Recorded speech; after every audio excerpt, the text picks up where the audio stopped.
waktu sholat tinggal 8 menit. Ada konsumen yang minta diantarkan saat itu dan acaranya ke mall happy-happy, maka fatwa kita sebagai ahli fikih, ya tantang saja, saya mau sholat dulu, kalau nggak sabar ya silakan cari yang lain kalau acaranya ke mall.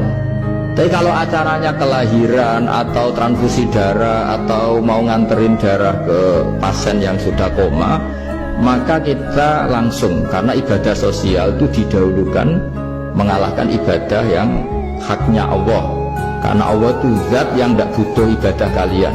Tapi kalau pasien ini kalau nggak renang kesampaian darahnya mati misalnya, jadi gamane Allah luwih apian lah gitu. Makanya masyhur kalau dalam fikih hak Allah sama hak Adam ini dimenangkan hak Adam. Itu bukan karena Allah kita kalahkan, Allah tidak butuh itu semua.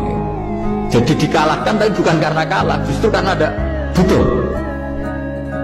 Ya ibarat gini lah, Allah itu saking baiknya Allah kan pasti di atas orang tua kita, itu pasti Allah lagi. Baiknya Allah pasti di atas orang tua kita. Orang tua kita saja baik, apalagi Allah. Misalnya orang tua kamu butuh uang 5.000, adik kamu butuh uang 5.000, adik kamu yang kecil atau ya, kira-kira orang tua kamu tuh nyuruh dikasihkan beliau ke adik kamu, kira-kira ke adik kamu.